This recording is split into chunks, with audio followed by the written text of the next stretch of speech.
We are Wrestling with Weed, the podcast. What's poppin'? It's the Booze Shadow with Batty Around, Hollywood, Haley J, and you're listening to Wrestling with Weed. Wrestling with Weed. Check them out. I'm Sabu, and you're watching Wrestling with Weed podcast. Ooh, yeah, you're listening to Wrestling with Weed. It's your Olympic hero, Kurt Angle, and you're listening to Wrestling with Weed. Oh, it's true. It's damn true.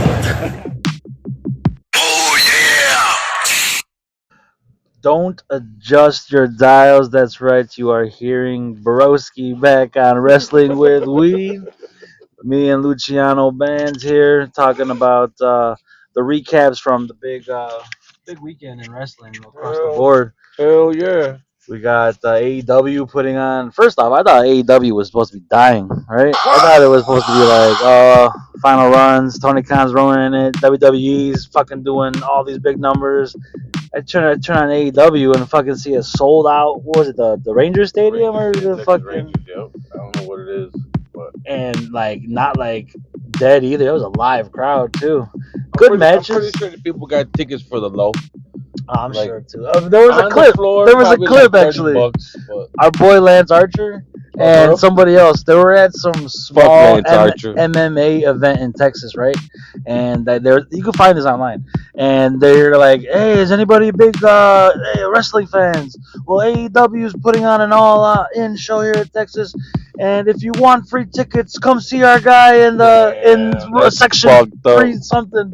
And that's when people were dogging them and shit. But I mean, hey, it made for a good visual. Man. Hey, WCW did it back in the days. Sometimes you just got to do it, you know? I mean, you got to get eyes on your product for it to grow. You're not going to keep growing with your same fan base. So you got to get new eyeballs in there. They had a big pay-per-view Saturday night. So what's the list of pay-per-views that happened this weekend? Because I even seen some shit where Lola Vice and the Iguana Man were going at it, and they had the other dude too from I believe that was in AAA. Oh, okay, the AAA event. Yeah.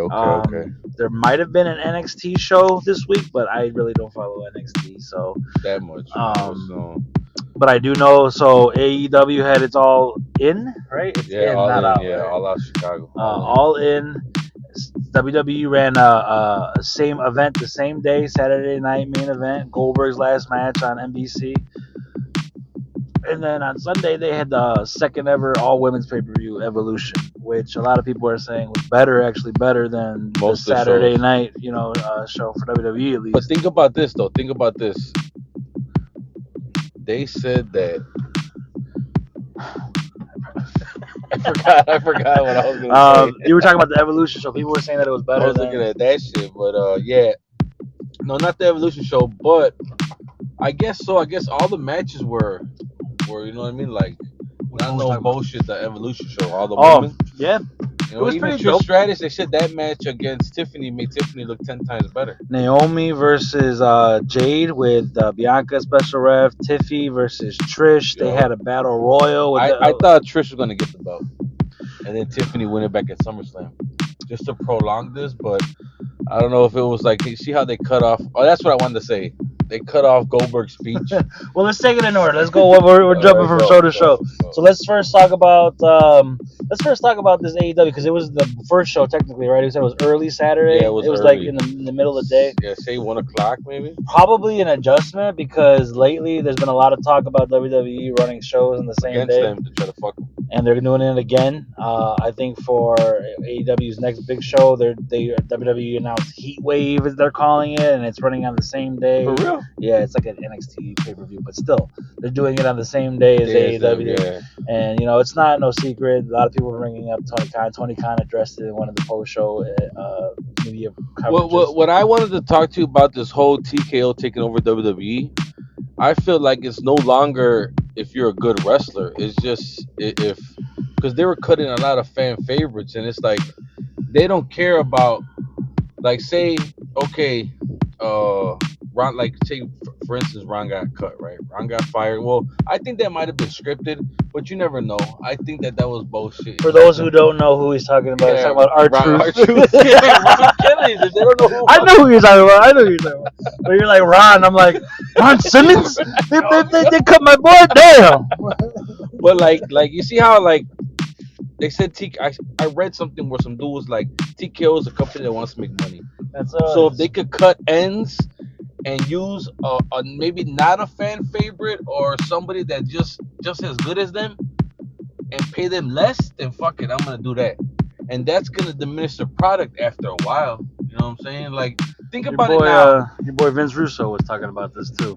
He's talking about this weekend shows, and he's like, I'm watching this main event, Rhea versus Io Sky, and it's a great match, but why are they fighting? How come I don't know what this match is about? Did she already get beat by Rhea? Well, it's like the rematch. It's the rematch? Yeah. Well, no, it was a triple threat, and Rhea wasn't pinned, I don't believe. Okay, so they're like, you never beat me or whatever. But no, he was saying this. The match they were walking out together. Yeah, your best friends. I was like, what the fuck? You know what I'm saying? But what Russo is saying is, why do I care about this match? Like, literally, like, how am I invested? Like, what story have you told to get me hooked into? Why do I care who wins? I felt like this Evolution pay-per-view was just pushed. No storylines. Sort of like what we were complaining about AEW doing. I like how we started talking about AEW. What I'm saying, though, you know what I'm saying? Like, it's the truth, because we used to talk shit like, man, you're just putting shit together, no real storyline. Well, I agree with you. Staying on the topic with TKO, I think it is they look at WWE as their money pig. They want to get as much money as they can out of it. Put as much shows in Riyadh and all anywhere. I fucking want to gag a little bit every time they pull a table out and I see the Slim Jim logo on the fucking. I was just talking about that shit, and I was like, bro, how are you gonna put them to the table, and then there's a fucking Slim Jim logo right there, like. Why would there be a logo on the fucking table that we're gonna break? You look, because like, the real money is money, yeah, but it makes you look cheap. Exactly. It makes you look like I need every fucking cent that I can. And you know what it doesn't? It makes it like we all know wrestling is scripted and like predetermined, I guess. You know what I'm saying? But they're still going through these fucking tables. It looks like my boy Gringo logo running out for that 49. Yup. So look at this though. You throw them to a table and just the right spot where the fucking logo's at. Now I know this was set up. So there's no belief that maybe this wasn't the way it was supposed to be. It's exactly the way it's supposed to be. It's like there's no mystery to it when you're doing shit like that. You know what I'm saying? It's like, bro, the ring got fucking 6 logos on it. This match presented by fucking Dude Wipes. I can deal with the ring having fucking logos.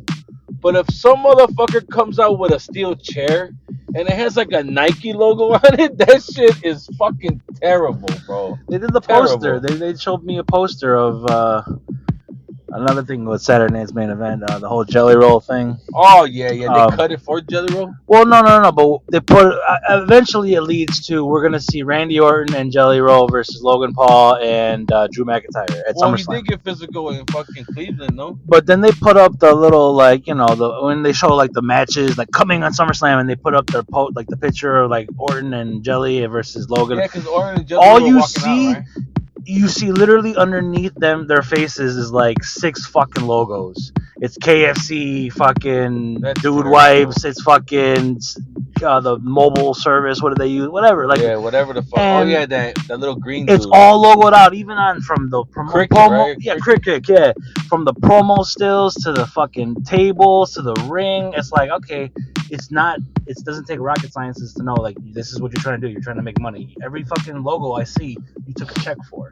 Yeah, so, exactly. Hey, but you see that Cricket wireless like speed meet Pentagon? I did. I was like, what the fuck is this, bro? Now, I wanted to give the benefit of the doubt. I wanted to say, like, he was supposed to be there for 2 hours. 2 hours were over. The line was so long, and he was just like, you know what? Just had everybody come through, and we'll do a quick handshake. I hope motherfuckers didn't wait 2 hours just to do for that shit. Bullshit. I did see that. Once I see that, I was like, damn. Everybody was shaking his hand, but I would have went with the 3. You know what I mean? And fuck with him, you know? I would have had my phone out the whole time. Right? Exactly. Sign this real quick. Oh, he doesn't even get the right on the motherfucker, you know? So, since we're on the subject, WWE and everything, let's talk about it. Saturday night's main event, that was part of the storylines. What do you think about, what do you think Jelly Roll is going to do in the fucking match? Yeah, I didn't even think about it like that. I guess they probably are going to have like a tag team match. No, it's official. Oh, it's already happening? They put it up. It's Orton, Jelly Roll, Logan Paul, Drew McIntyre. Let me tell you something. Jelly Roll, he's a cool motherfucker, and I fuck with him. His persona that he puts out there, he's cool. He can't move, bro. No. You remember when he did that move, and then the Miz had to help him get up on the floor? So it's like, okay, he's gonna come in, do that little choke slam that he did to. Maybe he could work like Viscera or like a big man. You know, you're not coming in. If Jelly Roll was an athlete before getting this big. Because, you know, if you see old videos of Visceral, he was playing football, basketball when he was younger. He just got big, so he was able to move. But if you've never been athletic and you get huge, you're going to fuck your shit up, man. Twist that leg's going to snap. You know, that's what I'm saying. He's a big motherfucker, dog, you know? But, so that was one match that led into it. That's going to go into SummerSlam. Seth Rollins hurting his leg. Seth Rollins was the next story. It's legit? Like, he really hurt himself? Because he stood up. He kind of went at the knee a little bit. I don't think he's that good of an actor. You don't think so? No. I think... Because he didn't seem as mad. You know what I mean? No, did you see when he was leaving the ring? There was a fan recording, not on the show, but a fan was recording from the front row. Yeah. And they were like 6 people helping Seth out, and he was pissed. He was like, "Fuck!" I thought he would be hitting the mat all crazy, like, man, you know, like Tyler Bergen or whatever his name is from fucking the Pacers. As soon as he tore his ACL, he knew. He was like, "Fuck this bullshit." Well, I think it's more knee than ACL. Yeah, but I know you can still feel it though. He knows it, you know. But hopefully it's not. Hopefully it just sprains some shit, you know. The knee, I've had my knee fucked up before. You can go down, you could hear a twist or a snap or whatever, and it'll be a quick pain, but you could still get up like he did. Yeah. You could still kind of limp, like the ACL, like Tyler Bird, like you have to like get carried out, you know. But no, like I think it's legit. I don't think he's that good of an actor. He did the same kind of move before when he got hurt, when he did it on somebody. They pulled it up on the internet. I think Seth Rollins needs to adjust his wrestling style. He can't be doing those fucking backflips. He's not no young man no more. No. Not even when after he got back from the ACL and he was doing them flips. It would just make me nervous the way his legs land. You know, they land like sideways. Yeah, they do. So it's like, bro, like just you know, that first one when he did in the corner landed on his stomach. Remember when that first one where he rolled over Kane and then he was gonna do like the power bomb? Just landed. But you could see his but his legs were like sideways. Yeah, like the way he landed. That wasn't a crazy move. Yeah, he just landed. You know what I'm saying? He's got to adjust his wrestling style. Got to go more of a Hogan pace. You know, 5 moves of doom. He was talking. Some people were talking about retirement, but I don't see him retiring. But I do see him. He has to slow his shit down. He used to brag that he was the workhorse to Roman. You know what I'm saying? And Roman even says, "You got bad knees, baby. You walk like this." You know what I'm saying? I remember him saying that shit, and this is just like, damn, like he was right. You know what I'm saying? Roman doesn't work that pace, so he's really not gonna get hurt like that. You know what I'm saying? And he's still trying to do the AJ Roman wrestles Styles fucking like twice a year. So. Yeah, you're right. But this guy don't even be doing backflips and landing right on his leg. He could have landed on his stomach or some shit. You know, instead of landing right on his fucking leg. So I always get nervous when he jumps. You know what I'm saying? So who won that match? Well, that's why they gave it to LA Knight. Well, no, you could tell it was real because, right? Okay, so the move was LA Knight's on the mat. Seth Rollins will go for a springboard to land on LA Knight, but then LA Knight moves. So instead of Seth Rollins landing on his belly, he lands on his feet. And that's when it happens, the jolt, and he goes right to the corner right away. He knew right away what it was. They literally stopped the match for like 2-3 minutes because they don't know what to do. So LA Knight's like looking like, whoa, what's going on? You know, he's talking to Paul Heyman in the corner. And then eventually, after like about 2 or 3 minutes, he tells the referee something. He gets up. LA Knight hits him in the gut with a kick and like fucking gives him that move. Real quick roll up, 1, 2, 3, and it ended right there. Oh, like they just finished the match right there and there. Like you could tell. Did it seem like the ending of like Austin and Owen Hart? Yeah, very similar. Very they similar. Didn't know what to do. He's like, fuck, just roll me up. So they did one quick move and a quick pin, 1, 2, 3, and like everybody, like you watch wrestling enough. If y'all don't know what we're talking about, what was that, SummerSlam? I don't know the event, but Owen versus Austin. Owen versus Austin, I'll say 96, right? 96, 97, maybe early 97. He broke his neck. Owen Hart dropped Stone Cold right on his fucking neck, and he was paralyzed for a couple of minutes in the ring, and then finally just gave him like the weakest roll up ever and then beat him. But yeah, that's exactly how it was. You know, a couple minutes passed, he got his bearings back, but then the match ended right away. They're saying in an early report saying he might be out 4 to 5 months. Yeah, I think 6 months. But fuck, you know. And then finally, it's over with. The storyline's done. Well, that story, he's the Money in the Bank. Well, technically, he could still have it. To Braun. Technically, he could still have it. He gets a year, you know, but you got to work real hard and then cash in right away. So you're right about that. But then the final storyline from that Saturday night show is the Goldberg's last match versus Gunther. Did you see it? Becky Lynch won though. That was in the Evolution. Oh, okay. Yeah, that Goldberg match was all right. You know, for a 60-year-old man, you know, he went his longest match. What did they say? It was 25 minutes. It wasn't 2 or 3 minutes. Gunther carried him a lot. You know what I'm saying? But Goldberg did not look winded in the match. He didn't look like he couldn't handle the match. He didn't look like he, you know, it was they did it smart. They didn't have him doing any running. He hit no ropes. Goldberg played the beast for like the few minutes, and then, you know, it took the beating. When if you do it smart like that, you won't have to blow yourself up and out like that. He fucking chopped the shit out of Goldberg. He took it though. Picture, Goldberg's laughing while he's hitting him. And it wasn't no little one either. You could hear that motherfucker. The shit out of him. You know, Gunther doesn't fucking play around when it comes to the chops. So cool little note. Goldberg's entrance. He brought back J.J. Dillon, or no, what's his name? James Dillender. Ernest Cat Miller. There was a Japanese cat that I know was in WCW, but he was there walking too. With him? Yeah. And then of course his son Gage. That was a cool little last minute walkout. Yeah, that was dope. You know, those WCW guys. You know. That was the same. I think was that the Georgia Dome where he beat Hogan. Oh yeah, you're right. That's what they kept saying. It was like 20. It was 87. So it was like almost 30 years and shit. Damn, that's crazy. I forgot about that. So that was a cool little tidbit. Hogan. That's the first time Hogan lost the belt after turning NWO.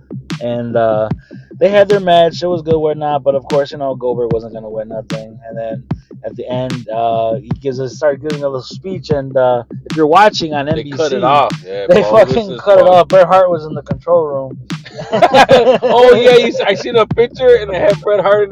No wonder why he was sitting there. I seen a picture at Bret Hart control room, and behind him had all these screens of Goldberg's face. He's like, I cut him off. Damn. Hey, but you know, like I fuck with Bret Hart. If you look at our last podcast, I got him maybe as the top wrestler, my most favorite wrestler ever. But at the same time, you feel bad for him because he got that stroke and he really can't compete the way he could compete now. But he's a little bitter. Fuck it, man. If you were still in shape, you could still be wrestling too. But it's just, you know, the ball just didn't roll that way. Goldberg is probably the same age as Bret Hart. Yeah, that's what I'm saying. Maybe a little bit younger, maybe a year or two, you know what I'm saying? But still, it's not even about the age, just that Bret Hart got fucked up with that stroke and then everything else. No, but that's what I'm saying. I guess probably why he's resentful, because like, man, I could be out there still having a one more match. Yup, exactly. A payday. And the way Bret Hart performed in the ring back in the days, he's able to do that pace. It wasn't no high-flying bullshit. You know what I'm saying? Mm-hmm. That's why someone like The Miz says he never gets hurt. Remember there's that cool promo with Daniel Bryan? He's like, you talk shit about me, but the good thing about me is I could do this every day and not fucking have to get hurt. And not be hurt. Yeah. Hey, that's the truth, though, you know? Hey, remember to like, subscribe, and hit that notification bell for all the latest news with Wrestling with Weed. We appreciate your support. If at any time you have any subject or wrestler you want us to discuss, put it in the comments and we will try our best to get to it. We really appreciate it. Wrestling with Weed, spark it up and let's talk some pro wrestling. Yo, this is the one and only bass guy, Ringo Loco, worldwide. And I want to shout out to Wrestling with Weed podcast. Y'all better listen, because I'm already listening, baby. Are you ready?